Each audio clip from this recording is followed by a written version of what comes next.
40 Days of Chemistry, Part 7, this time looking at the third and final part of 9.4.2, the monitoring and logic of the monitoring behind the Haber process. Whenever talking about the Haber process, the first thing you need to talk about is the reaction itself, N2 plus 3H2 in equilibrium with 2NH3. You need to say it's exothermic, and you need to say there's 4 moles of gas on the left-hand side and 2 moles of gas on the right-hand side, and that's going to be talking about Le Chatelier's principle a bit later on.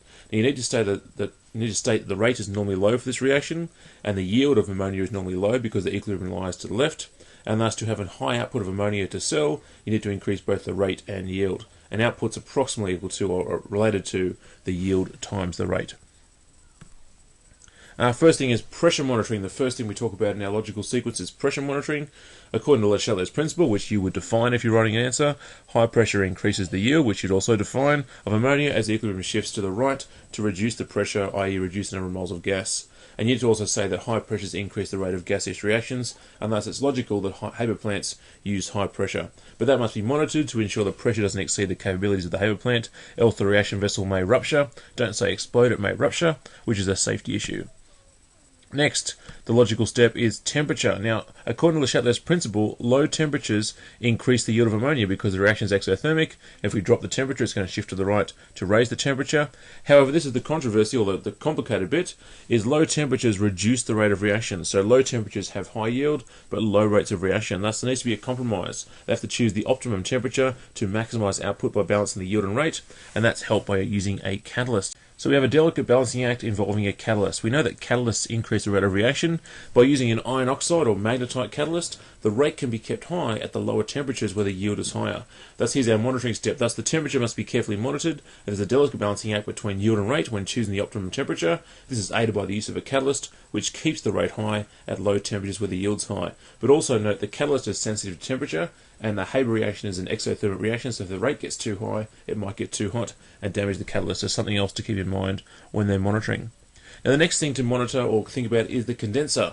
Now because it's equilibrium, that means the product gas stream coming out of the reaction chamber is going to have ammonia. It's also going to have hydrogen and nitrogen still inside.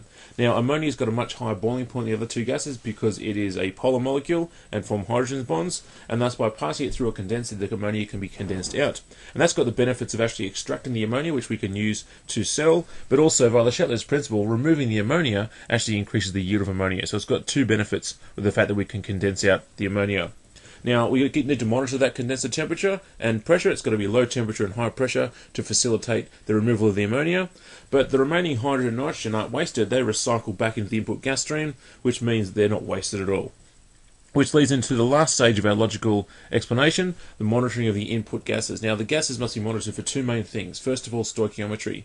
Because we're recycling the gases, the hydrogen and nitrogen, back into the input gas stream, we need to ensure that we started off with those gases in the ratio of 3 to 1. Because if one was out of balance upon the recycling step, that would just build up and build up and build up, and therefore affect our yield and rate. So you've got to make sure the stoichiometry of your gas stream is 3 to 1, hydrogen to nitrogen.